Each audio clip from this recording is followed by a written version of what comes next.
So for my San Francisco 49ers in this past week, in week 13, they returned to the House of Horrors. The same House of Horrors 11 months prior where they saw their most recent Super Bowl hopes die right in front of their faces, snap and fade in the whisk like Thanos' infinity snap, the infinity gauntlet snap, and, well, just fade to dust. Why is that? Well, their quarterback, Brock Purdy, got injured on the very first series of that NFC Championship game, that vaunted NFC title game where, yeah, most 49ers fans don't want to remember. And it was a big what if for San Francisco all year long for them. But here we are, 11 months later, and we got to see what they could do against a game Philadelphia Eagles team. So most questions were answered in this game. So that being said, let's talk about this big one for the 49ers and the Philadelphia Eagles in this NFC title rematch. So the 49ers didn't exactly get off to a good start on both sides of the ball because on defense, because they were out there first, they had multiple chances to get Philadelphia off the field on their opening possession. But unfortunately, it seemed like that time off that they had, that very brief time off, got a little too comfortable. They were a little bit of slacking, if you have, because they were missing tackles. Their coverage was a little too soft, and they allowed the drive to keep going deep into the red zone. But they managed to hold them to just 3 points. Charvarius Ward broke up an end zone third down that was intended for A.J. Brown. All right, it's only 3 points. They only allowed 3 points, which, okay, that's fine and all that.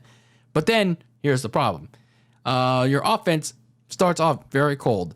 Not as cold as my very cold lasagna, but nonetheless, your offense is kind of being set up to fail because look at the plays that they were called on their very first opening possession. 3 straight passing plays for your quarterback, Brock Purdy.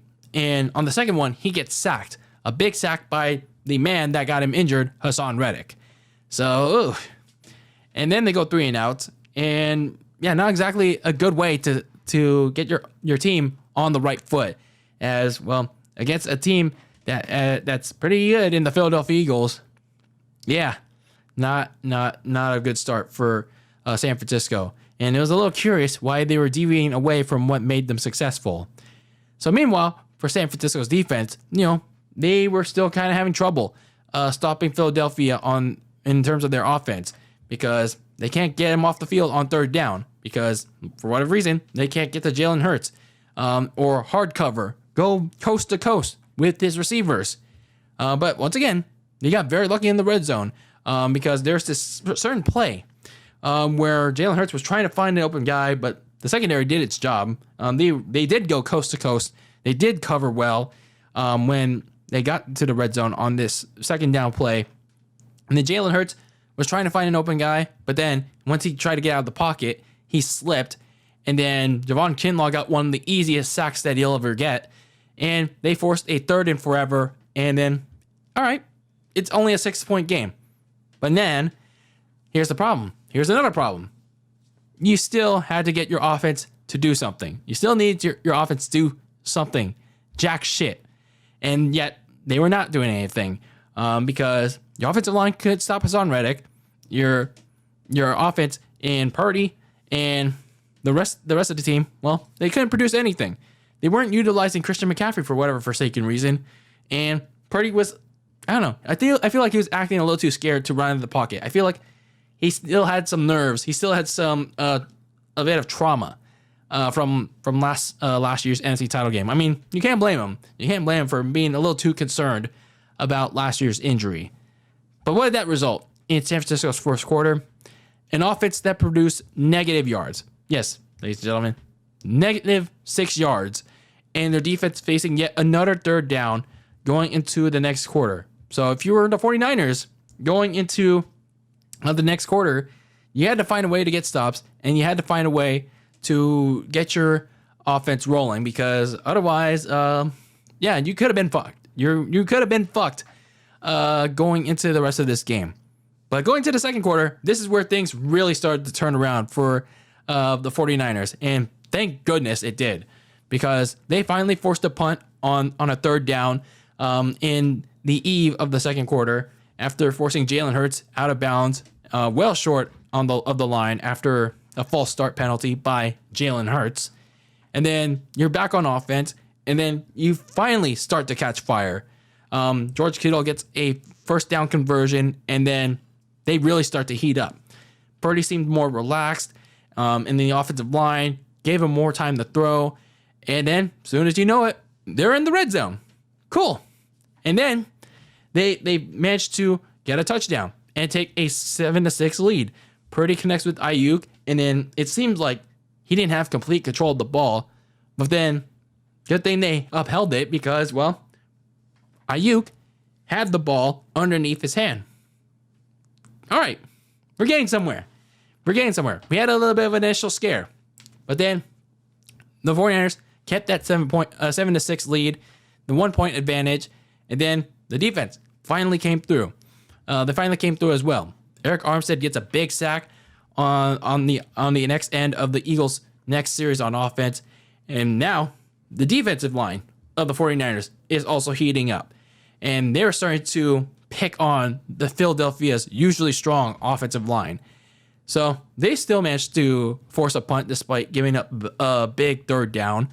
And then now you have the 49ers utilizing most of the rest of the first half to their advantage. When in contrast, you had Philadelphia dominating the first quarter. Now you have all of a sudden the 49ers dominating the second quarter. So it was like a pound for pound kind of deal for the 49ers because now, as I mentioned in my preview, they began attacking Philadelphia's biggest weaknesses. And one of those biggest weaknesses for the 49ers was attacking the middle of the field because their linebacking core, even with Zach Cunningham out, it was still pretty weak. And for the 49ers, they were really attacking it hard as we got midway through the second quarter. You had some throws in there to, I believe it was McCaffrey, as well as to Deebo Samuel, and then George Kittle as the game progressed. So they really got to attacking where Philadelphia hurts the most. They also attacked the edges here and there, but where their damage was done the most was the middle of the field. And then soon as you know it, they're right back at the goal line for Christian McCaffrey to score easily, and they're up 14-6 going into the half. So for the 49ers, they struggled in the first, but they finished strong in the second. But here's my thing with the Eagles. Here's the thing that kind of reminded me of these last several games and, their overall season. Going into the second half for both of these teams, more specifically for the Philadelphia Eagles, they've done all these things. They've done all these things to get back in these games and get to where they are. So if you're the 49ers, the thought process is simple. You have to keep attacking. You got to keep scoring. Don't let your foot off the gas pedal.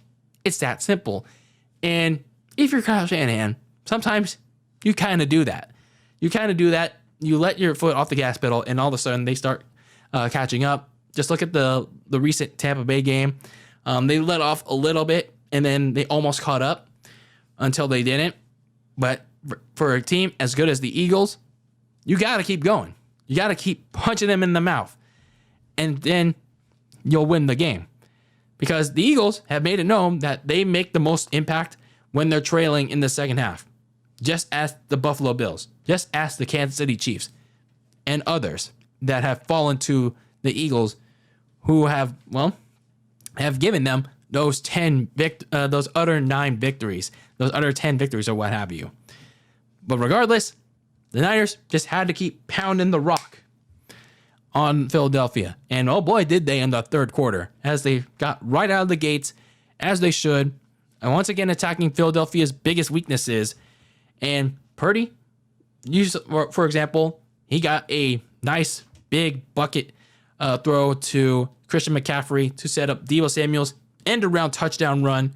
And all of a sudden, we're still 13 minutes into the third quarter, and it's a 21-6 game. 21-6. Like, holy heck.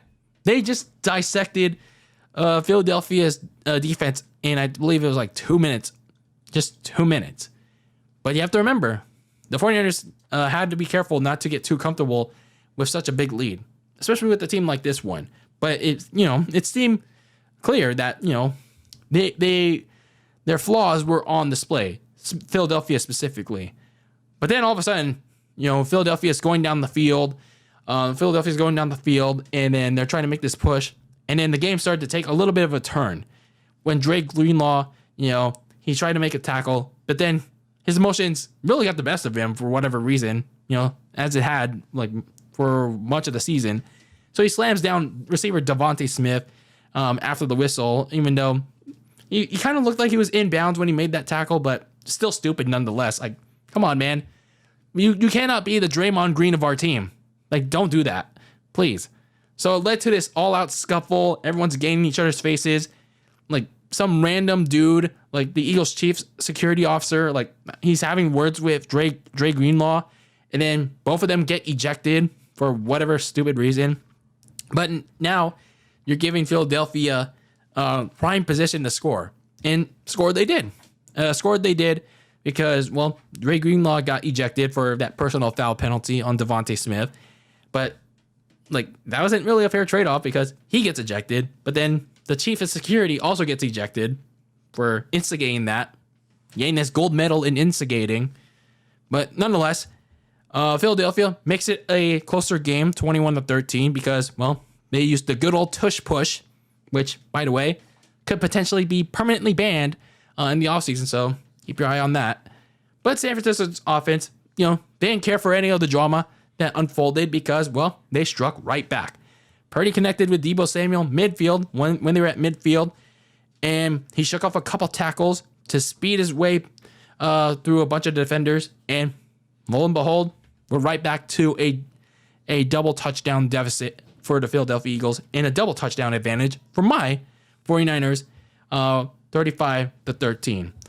But then you go into the fourth quarter for both of these teams, and when it came back from commercial, there was this big story for the Eagles because, well, Jalen Hurts was seen running to the locker room, coming out of the blue tent, medical tent, and it seems like, oh man, is this a big injury for them?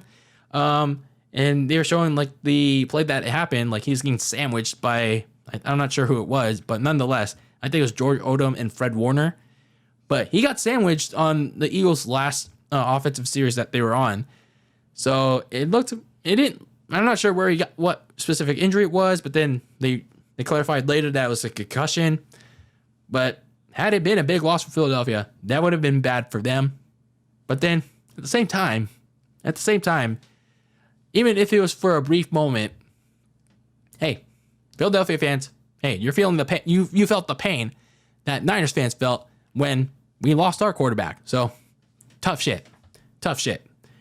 So anyway, Jalen Hurts did come back in the game after getting cleared from concussion protocol. So after a brief stint with Mariota, Jalen Hurts came back to try and get his team back in the game for whatever reason, down 35-13. So they cut it down to 35-19 after Hurts threw a goal line touchdown to Devontae Smith, but they failed on the 2-point conversion. But once again, the 49ers answered right back. They managed to march down the field, burn some more clock, make Philadelphia take some timeouts, and pretty much put the icing on the cake.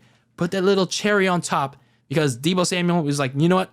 We're going to end this right now and score and, well, make it a 42-19 final. So, yeah, that was your final score. 42-19 in favor of the 49ers. And, some of you can call it revenge. Some of you could call it payback. I mean, for me, sure, we can call it multiple things. For me, I'll just say this. It was a big win. Big win. And deservedly so because the Niners played well today. They really did well in this game against the Philadelphia Eagles and made their mark when they definitely needed to. And it's clear and obvious. It's clear and obvious now that the NFC title game would have been a much, much different story had Brock Purdy not gotten hurt. Because if they had protected him, if they had been smarter with Purdy, then this game back in January, I mean, I know we hate being, I don't like being the revisionist when it comes to current things. It could have been a much different game. I'm not sure about the result though, but that's a different story. But this could have been a much different game back in January, and look at where we are now. So, yeah, the Eagles can talk all they want. They can talk all that shit. But in the end, the Niners painted the picture for Philadelphia. And if they have to go back over there to try and win this game when it matters most, hey, they proved they can do that too. And if the Eagles have to come here to try and beat the 49ers in the game that matters most, hell, bring it on. Bring it on, bitch. So anyway, for the Philadelphia Eagles though, well, this game just goes to show, well, you can think of it multiple ways. Luck, skill, what have you. I mean, they're still a good team, but damn, when you look at their 10-2 record now, it's just kind of glaring at where you see it, especially after that one loss to the Jets and now the second loss to the 49ers. There were a lot of flaws on display in this loss to the Niners, though, because that glaring weakness in the middle of the field, the run defense, if you force Jalen Hurts to make one too many mistakes, they will bite you in they will bite the Eagles in the ass. So the Eagles, their flaws, their glaring mistakes, it came back to bite them, and it saw their luck run out. Especially with that luck comes at the fact that, you know, their opponent's inability to, we're going to use the Cody thing again, finish the story in each game, or it's ref ball, you know, ref favoritism towards the Eagles. You know, the Eagles' luck as so far, it ran out in this game. So now these next two games in Dallas and Seattle is going to dictate their grip on the NFC's top seed. Speaking of that top seed, the Niners, you know, they can't let their foot off the gas pedal because they're in pole position for the NFC's top seed. So they have an opportunity here, but they have to take care of their business here. From here on out, I mean, the schedule, it's so-so. It's kind of a so-so schedule. You still have to take care of the Seahawks. Still got to take care of the now Kyler Murray-led Arizona. I think the hardest game left on the schedule is Lamar Jackson and the Ravens on Christmas. But other than that, I mean, they could be in the running, but hey, it's all a matter of not falling asleep on the wheel from here on out. And if you do that, and you hope that Philly slips up against Dallas and Seattle in the next 2 weeks, hey, you can firmly grasp on the NFC's top seed and home field advantage. So the road to that begins in week 14. You head back home to take on the Seattle Seahawks for the second time in 3 weeks, which is a fast 3 weeks, by the way. I feel like Thanksgiving was just like, a month ago. And yet here we are in next week as the Niners are going to host the Seahawks this time for the second time in 3 weeks. Well, damn. So for Seattle, they're coming off a mini bye of their own. They lost on Thursday night, only on Prime Video. They blew a late lead to Dak Prescott and the Cowboys in that game in Dallas. So the last meeting that these two had on Thanksgiving, which was literally 2 weeks ago, was, the Niners getting their 9 years worth of revenge on Seattle back on Thanksgiving, 31-13. So both teams will have fresh film on each other, not just for these games in week 13, but also back in week 12 when they met back on Thanksgiving. But as always, we'll talk more about that game as we get closer to this matchup heading into next Sunday.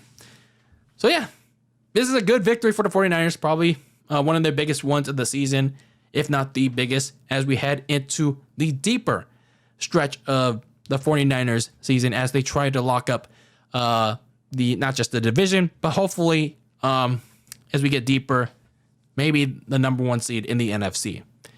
So, yeah, let me know your thoughts on the 49ers win over the Philadelphia Eagles, the big upset win. Yes, it was an upset win. I'm not sure why people thought we were they were favorites, but I thought we were the underdogs. But nonetheless, a big win nonetheless for my 49ers this week, defeating the Philadelphia Eagles 42-19. And, yeah, the road to the top seed hopefully begins next week.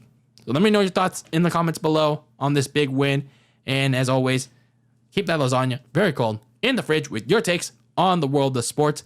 And this is DylanLasagna signing out. Until the next one, peace out.